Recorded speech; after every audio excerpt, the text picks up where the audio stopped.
On today's show, I demonstrate how clairvoyance uses the same language as dreams. So if you're clairvoyant, learning the Ashling method of dream interpretation gives you a double benefit. This week, I actually interpret the broken statue dream that I teased in the opener for last week's show. And finally, in an act of true irony, Mary rolls her eyes at the dream character who demonstrates her own issue. Come on, Mary.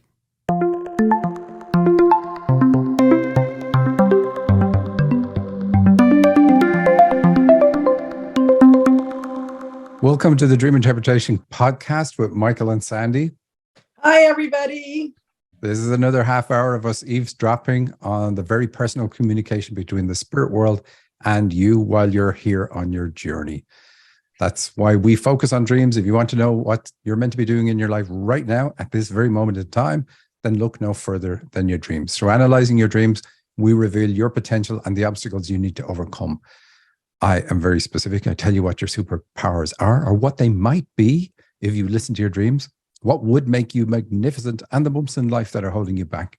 These bumps are not in the way, they are the way. To get your dream analyzed on our show, go to dream-analysis.com/podcast and you'll get the details there. That's what everybody else has done whose dreams we're using on today's show. We've gotten emails about our recent show changes, such as this one from Kay. She says, I was very nervous about Sandy joining the show because I have loved it for so long and change, ha ha ha.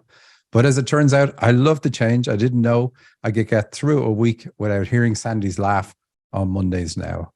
Well, thank you, Kay.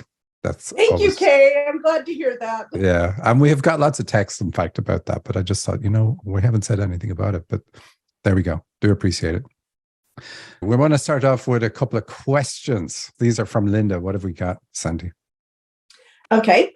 You said if we understood what happens when we eat the wrong food, we wouldn't do it. How do we know what the right food is for our individual body's needs? So very simple. What you do is you channel on it. That's not simple, Michael. Not simple. So imagine you can't channel. What do? Well, you look at your dreams closely, because if you've listened to this show long enough, you'll know what a bad dream is. You'll know what dreams about the elimination system are. They're going to be dreams with cues or lines of people. They're okay. They're just about the system. Dreams with bathrooms. But the dreams you don't want are dreams with rats and snakes and worms and all sorts of other cancer symbols. So what do you do if you have dreams that show that type of problem? Well, what you do is you start looking at the foods you ate for the few days prior to that dream. And you start keeping a log of it. And I would do this if I had dreams that were serious health warnings. I would keep a log of what I ate. And when I see a bad dream, I'll look for what did I eat the night before, the day before that, and the day before that. It's usually only within that time frame. But it's not necessarily what you eat on the day. Now, there are certain foods, if I eat peanuts, I will have cancer dreams tonight. That's just guaranteed. But that's not that peanuts are bad for everybody. They're just bad for me. There's another very popular drink that has no calories. If I drink that, I'm going to have cancer dreams immediately. Other foods, I have to eat them for a period of time before I'm going to start having the dreams saying, look, this is super bad for you. Why are you doing it? So watch for the patterns and then switch it up. If you think it's something, because it's okay to get a cancer dream from time to time. If you think a particular food is doing it to you, eat that food. Maybe eat it a couple of days in a row or 3 days in a row and see if you have lots of dreams, and then and then cut that food out. That's as simple as that. Like, it's not too worrisome to have the food and have the dreams. It's only a worry if you keep doing it and keep doing it and keep doing it over a very long period of time. So cut that food out and then do the same with other foods. And it really changes your dreams and it changes your energy level.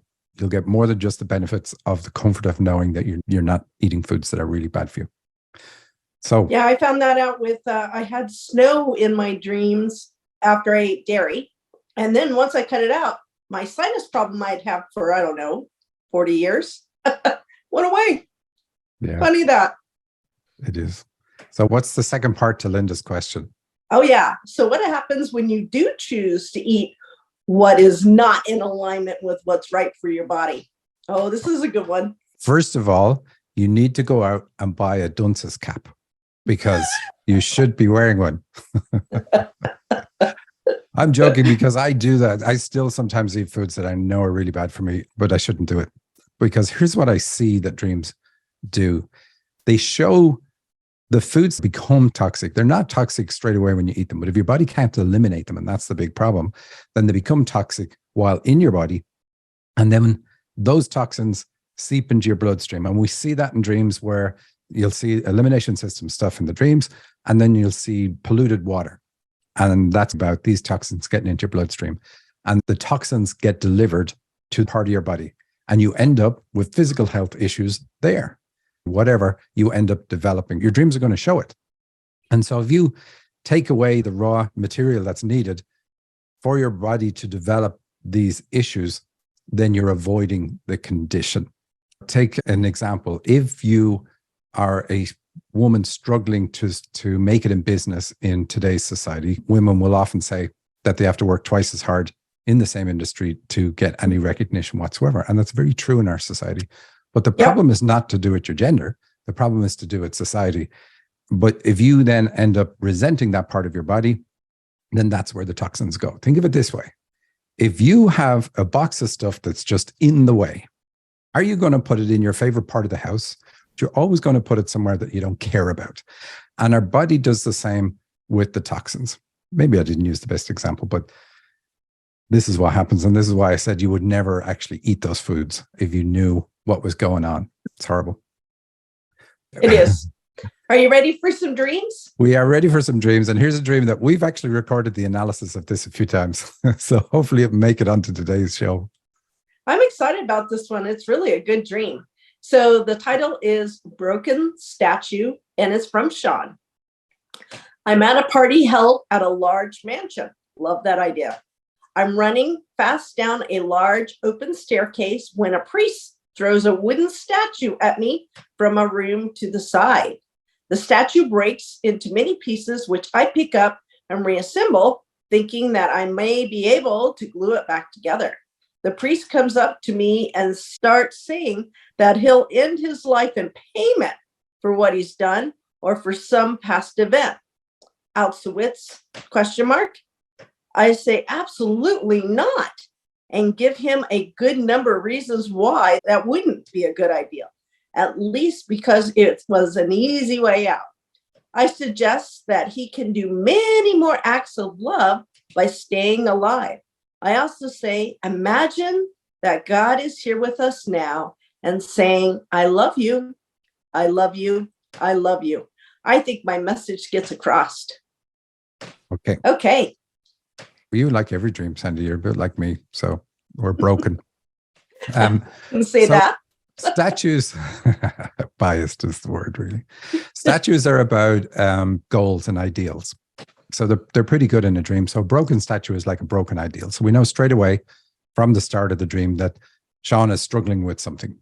And we know what it is because of the priest. The priest throws the statue. So we know it's to do with spiritual leadership because that's what a priest is, a spiritual leader. Now, what do you think about priests? I don't know what Sean's religion is or not, whether priests are in his religion. Doesn't matter if they are or aren't. What matters is what your view of them is. And it's going to represent your view of that gift, your spiritual leadership gift, because that's what you're meant to get into. So let's have a look at the dream from the top. The party is about birth. So it's about you celebrating being here. And this is a gift that you brought with you. Almost always when we see birth in a dream, we'll expect to see other things that say what your gifts are and what you need to overcome. So you're then running fast down a large open staircase. And I think Sean, when he sent this dream in, said he was also going through the process of cutting the ties that bind. I'm not sure if he is or not, but with his mom.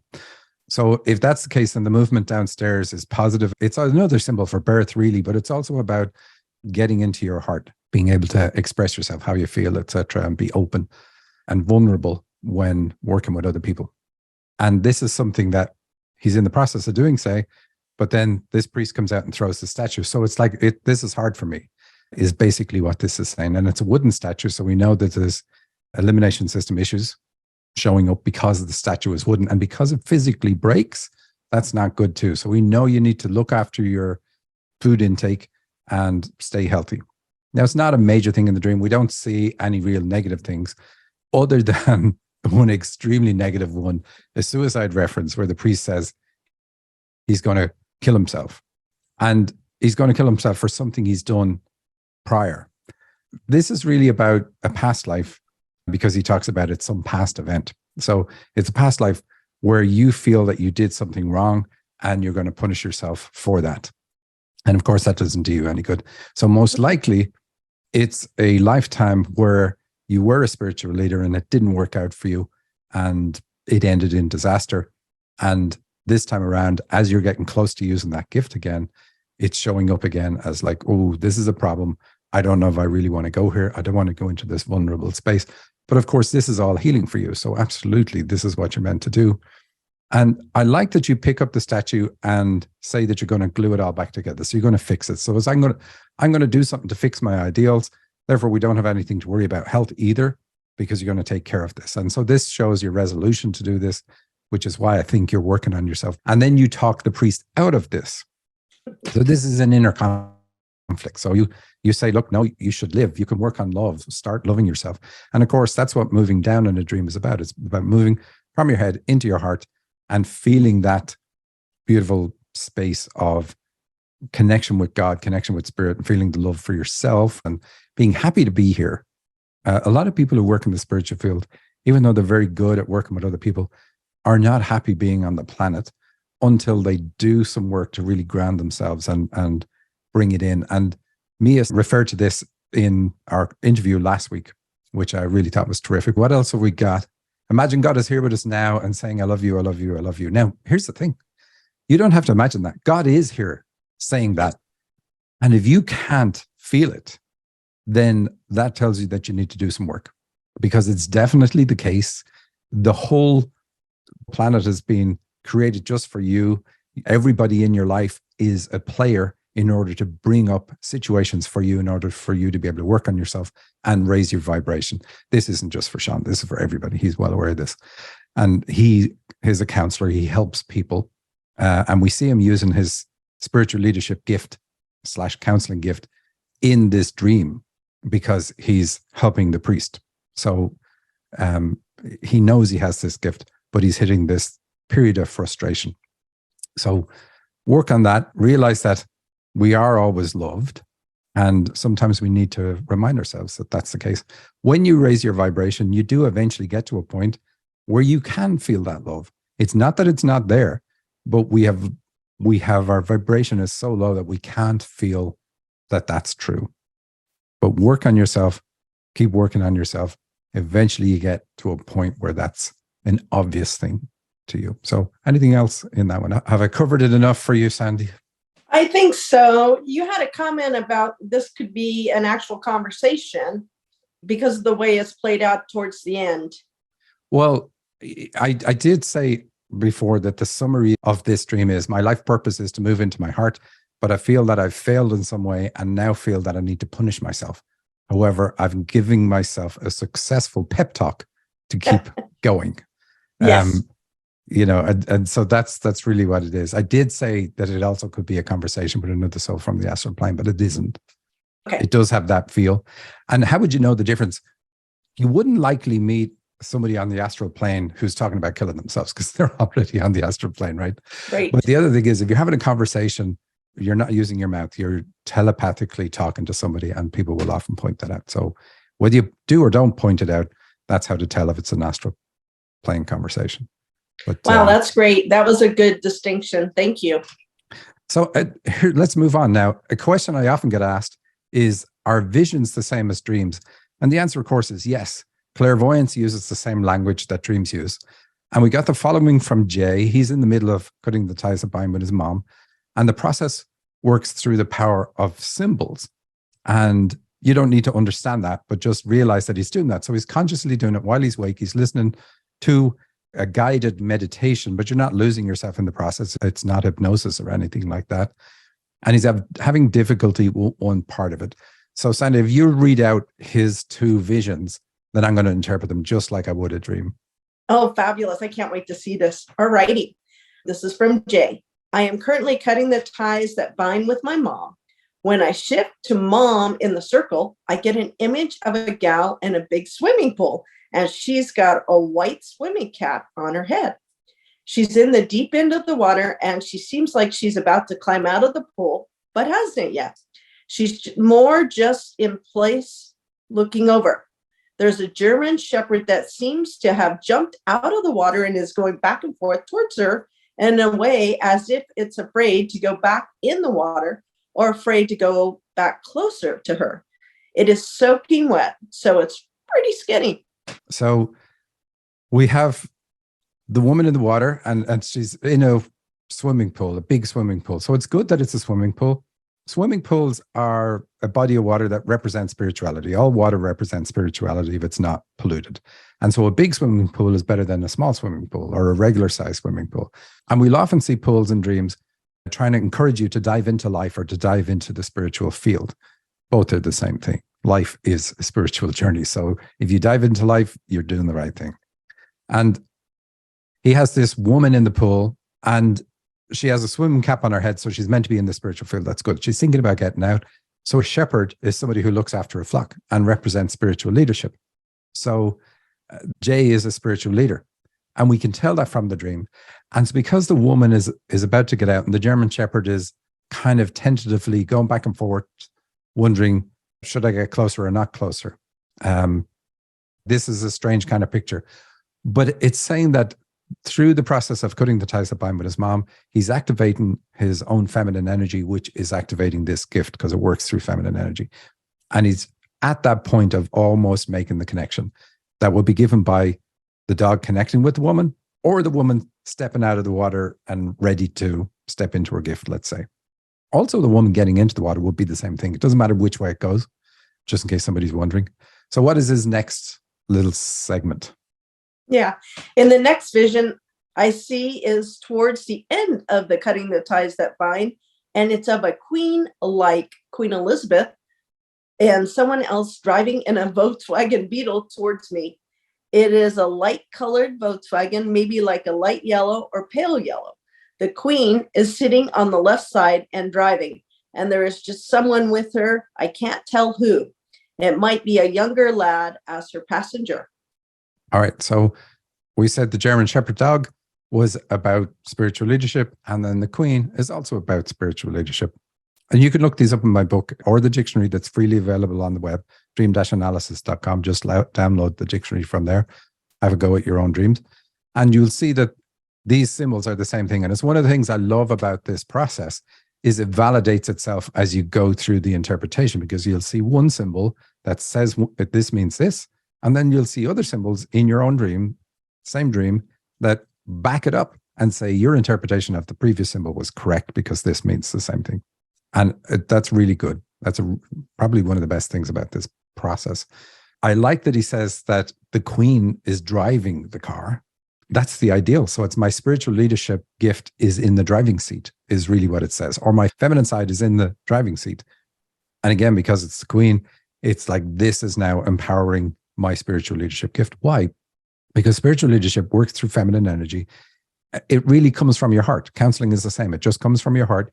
You don't need to be channeling in order to be using that particular gift or using your counseling gift. It comes from you. It's just you and the size of your heart that makes this work. He says it might be a younger lad as their passenger. So this is, of course, him when he was younger is what he's fixing. He's going back, obviously, with cutting the ties that bind and working on issues from when he was younger. So whatever age the younger lad was, he needs to look at it that time in his life and say, okay, what happened there? Because I need to address something from that particular time. But these aren't dreams. These are visions that he got as he was consciously trying to do a process. He's obviously clairvoyant, but the images you get through clairvoyance are exactly the same as what they mean in a dream, which is really cool. And the beautiful thing about it is if you don't understand it and you're clairvoyant, you could say, hey, I don't understand what the German Shepherd means. Could you give me something else? And they will. They will give you the queen, or they'll give you something else. So you have that advantage that you don't have in a dream, of course. But realize the difference is in a dream, you fully understand what it means. It's just afterwards when we're looking at it, we have the issue. All right. Wow, that was phenomenal, Michael. That's real exciting to also see that the process is working for him. I like the fact that you did something different by showing the visions and how to interpret them, because a lot of people get confused over how to handle clairvoyant type visions. because they use a lot of symbols. All right, Michael, let's move on. We have 3 dreams for Mary that I'm excited for you to take a look at and give us your insights. The first one is called Italian. I am in Italy and learning to speak Italian. What can you get out of that, Michael? A lot. So that's the whole dream. I love it. I really love short dreams. Italy represents passion and the heart. If you're from Italy, it's different. Doesn't mean that. But if you're not from Italy, that's what it represents. So the dreamer is working on opening her heart. She's doing a therapy to do that. And it's obviously working because she's learning to speak Italian. And I asked her, had you ever been there? And she said, no, never. So it's really good. It's funny. Countries all mean specific things. And we usually are very bad at figuring out what our own country means because we always think of something positive to say. It isn't always that case, but Italy is positive. So what have we got next? Awesome. All righty. The next one is called God. I love the name. Okay. A friend of mine who is also a healer tells me that I was chosen to bring the light and love of God to this planet. I smiled. Wow, Michael, that's an intense dream. It is. So here's what generally happens. I worked with Mary and I did a series of her dreams and I told her that this is her purpose. I told her a lot more than this. But if you kind of doubt something, then you can have another dream that says it in a more concise way because it's easier for you to get the message because now you understand it. At least you know what the message is, whether you agree with it or not. But then when you get it again like this so clearly, so the dream is saying she's a healer. She's here to bring the light of God and love to the planet. It's perfect. It's a really good short little dream that just backs up what she was already told.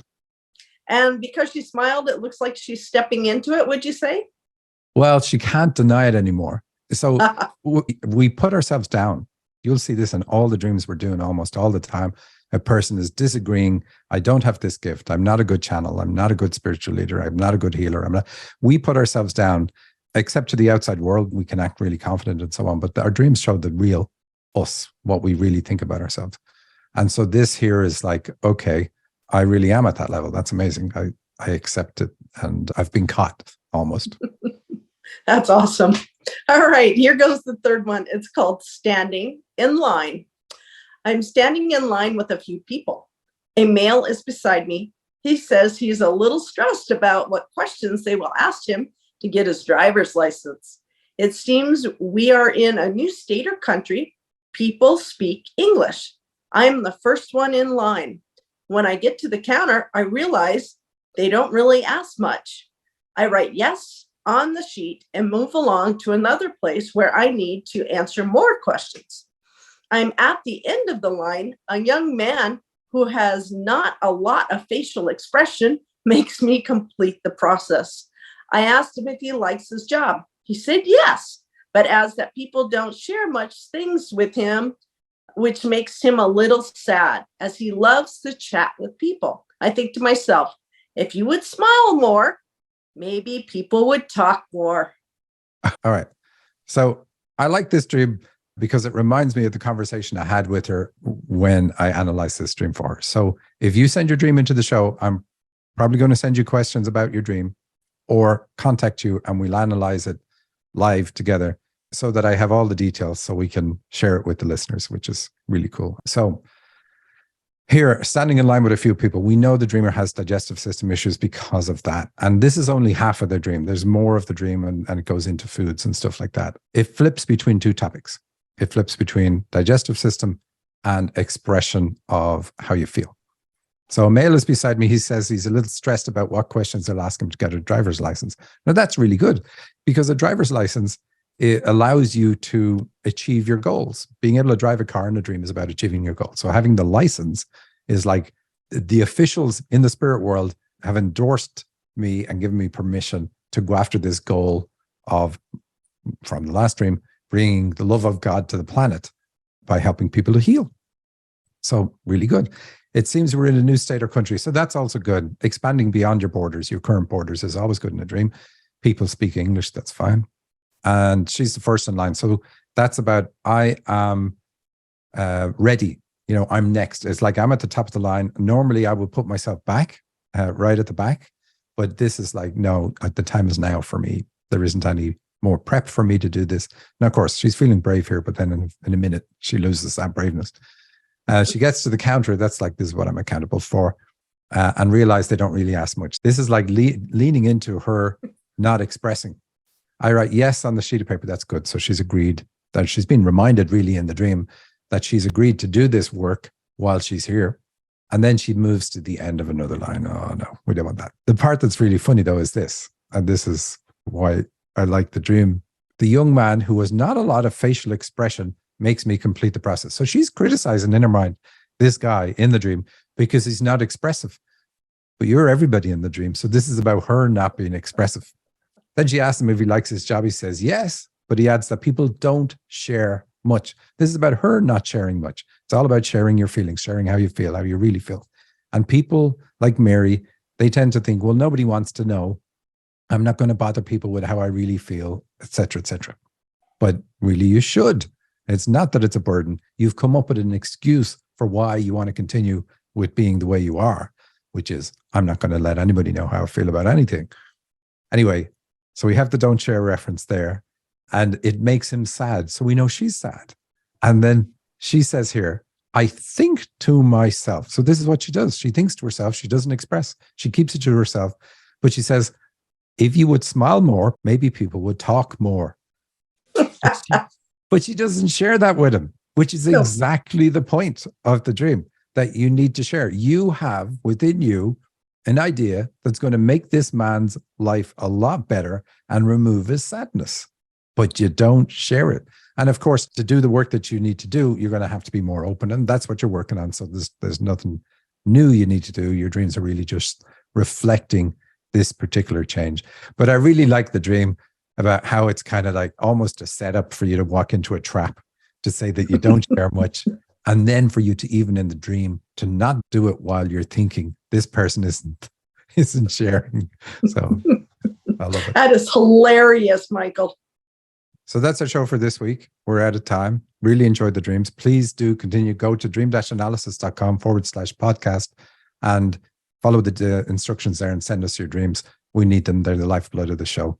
And also download the dictionary while you're there at dream-analysis.com and have a look at your own dreams. See if you can figure them out before we interpret them on the show.